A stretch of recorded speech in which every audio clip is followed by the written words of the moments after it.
Hello, പുതിയൊരു വീഡിയോയിലേക്ക് എല്ലാവർക്കും സ്വാഗതം. ഇതൊരു ഓണം വ്ലോഗാണ്. കൊടുങ്ങല്ലൂരിലെ പ്രസിദ്ധമായ ഓണം കൊള്ളിനെ കുറിച്ചുള്ള ചെറിയൊരു വ്ലോഗാണിത്. അപ്പൂപ്പനും മോനും കൂടെ ഓണപ്പൂക്കളം സെറ്റാക്കുകയാണ്. അമ്മ മാവേലിക്കുള്ള അട ഒരുക്കുകയാണ്. മാവേലിക്ക് കൊടുക്കാനുള്ള അട ഉപ്പ് ചേർക്കാത്ത അടയാണ്.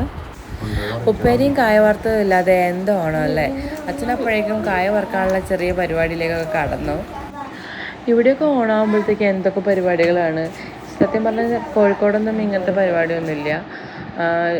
പപ്പടം പഴം പായസം, അതേപോലെ ചെറുകറികൾ, അത് തന്നെ, അല്ലാതെ പ്രത്യേകിച്ചായിട്ട് ഒന്നുമില്ല. പക്ഷേ ഇവിടെയൊക്കെ ശരിക്കൊരു ഓണം നന്നായിട്ട് തന്നെ ആഘോഷിക്കുന്നുണ്ട്.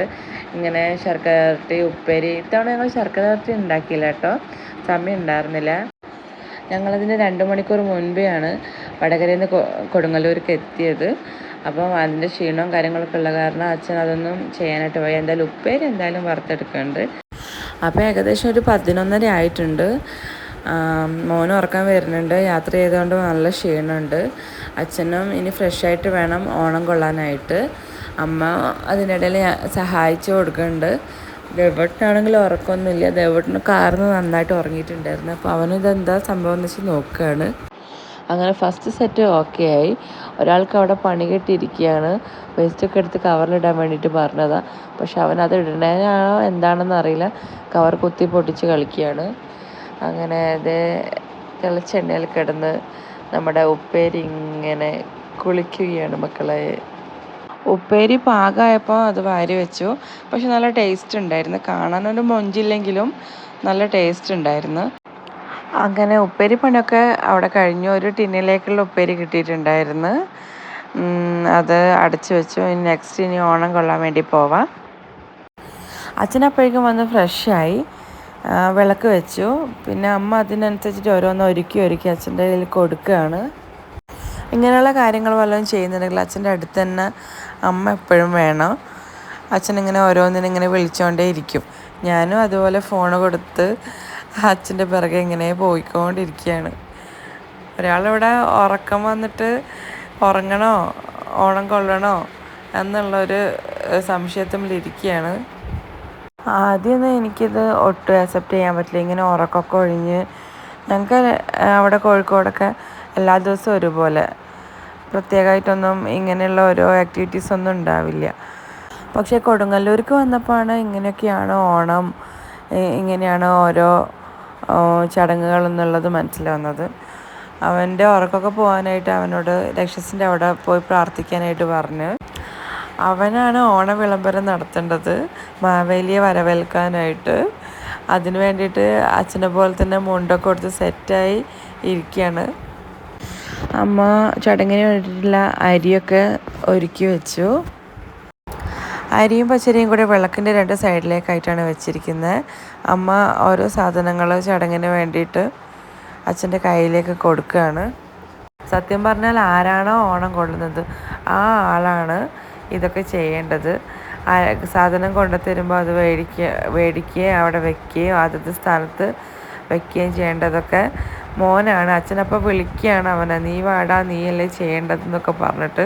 അവനെ ഉറക്കപ്പിച്ചിൽ പോകാനും പറ്റുന്നില്ല. ലാസ്റ്റ് അച്ഛൻ്റെ ഷാഠ്യത്തിൽ അവൻ ഓരോ സാധനങ്ങൾ കൊണ്ടൊക്കെയാണ്. എനിക്കും ഇപ്പോൾ ഇതിനൊക്കെ താല്പര്യമാണ്. ആദ്യമൊന്നും എനിക്ക് ഒട്ടും ഇഷ്ടമുണ്ടായിരുന്നില്ല ഈ ഉറക്കമൊക്കെ കളഞ്ഞ്. അങ്ങനെ നമ്മളുടെ പ്രായം അങ്ങനെയാണല്ലോ. പക്ഷെ ഇപ്പം ഞാൻ അതിനോടൊക്കെ കുറച്ചൊക്കെ ആക്സെപ്റ്റ് ചെയ്ത് തുടങ്ങി. അങ്ങനെ മാവേലിക്കുള്ള അട അവൻ തന്നെ വെക്കണമെന്ന് അച്ഛന് വാശി. അങ്ങനെ മാവേലിക്കുള്ള അട അവിടെ സെറ്റായി. അമ്മ കിണ്ടിയും ചന്ദനമായിട്ട് വരുന്നുണ്ട്. അമ്മ പറയണ്ട അവൻ്റെ അടുത്ത്, നീ എടുക്കണ്ട, നീക്ക് കൈവേദനയ്ക്ക് കാൽമേൽ വീഴുന്നൊക്കെ പറയുന്നുണ്ട്. അങ്ങനെ ചന്ദനത്തിരി അവൻ്റെ അടുത്ത് കത്തിച്ചിട്ട് അവിടെ കുത്തിവെക്കാനായിട്ട് പറയുന്നുണ്ട് അച്ഛൻ. അവന് വെച്ചാൽ ചന്ദനത്തിരി കത്തിച്ചിട്ടുള്ള ശീലവും ഇല്ല. 1 കത്തിച്ച് 2 കത്തിച്ച് ലാസ്റ്റ് 3 കത്തി.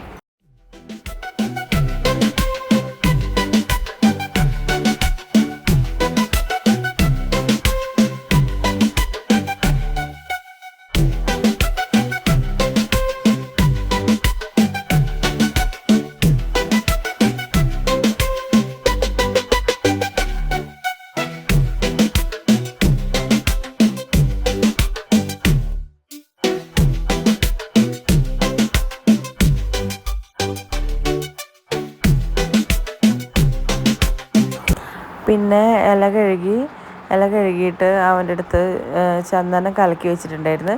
അത് ഇലമേൽ തൊടിക്കാനായിട്ട് പറഞ്ഞ്.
അവിടെ തൊട്ടെന്നറിയില്ലേ?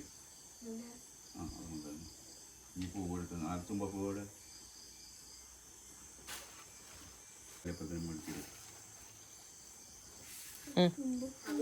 അത് ഫുള്ളായിട്ട് എടുത്തോ? പൂവല്ല അത്, ആ ഇലയും എല്ലാം കൂടിയാ. അതിൽ ചുറ്റുമായിട്ട് ഇട്ടോ.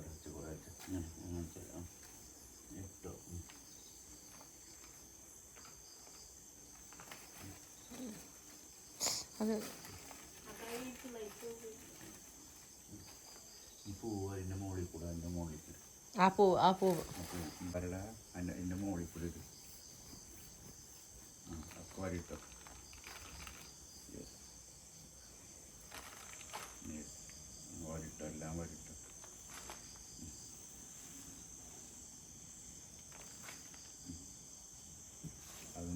ഉണ്ടാക്കാൻ ഇവിടുന്ന് വീട് പുറത്തേക്ക് അറിയില്ല എടുക്കണ്ട കൈ പിടിക്കുക എന്നിട്ട് വെട്ടറ അങ്ങനെ വെട്ടണം കൊണ്ടാവും വെട്ടിത്തരാം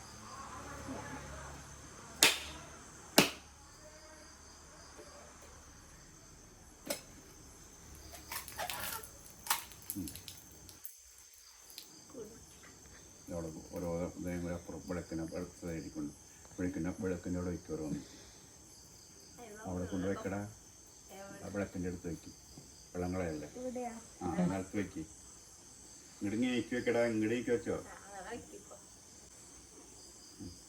ഇതും വയ്ക്ക് അപ്പുറം വയ്ക്ക് ആ അവിടെ അതിൻ്റെ അപ്പുറം നേരെ വയ്ക്കുക യെസ് നിറച്ച് വെള്ളം ഒഴിക്കും പിടി നിറച്ച് വെള്ളം ഒഴിക്കും യെസ് മതി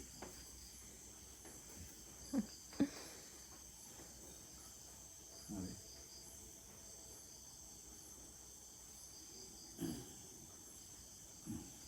ഞാൻ കാണിച്ചു തരാം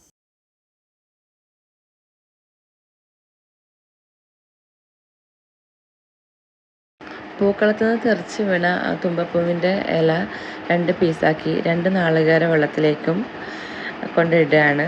എന്നിട്ട് വേണം ഈ ചെയ്തതൊക്കെ നല്ലതാണോ തെറ്റാണോ എന്ന് അറിയാനായിട്ട്.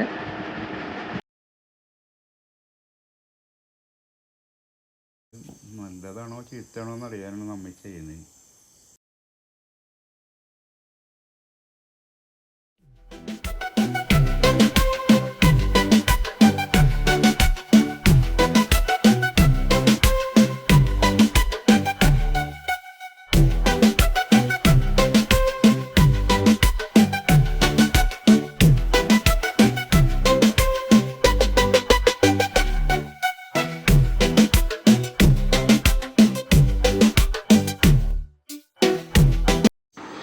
ഓരോ നാട്ടിലും ഓരോ ആചാരങ്ങളും ചടങ്ങുകളാണ്.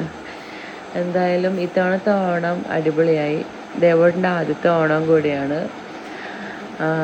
ഇനി കുറച്ച് പരിപാടികളുണ്ട്. ഇതൊക്കെ എടുത്ത് മാറ്റണം. വിളക്ക് കൊണ്ടുവയ്ക്കണം, തേങ്ങാമുറി കൊണ്ടുവയ്ക്കണം, അങ്ങനെ ചെറിയ ചെറിയ പരിപാടികളുണ്ട്. അപ്പം നിങ്ങളുടെ ഓണം എങ്ങനെ ഉണ്ടെന്ന് കമൻറ്റിൽ പറയണേ. അപ്പോൾ okay, Tata, bye bye, happy Onam.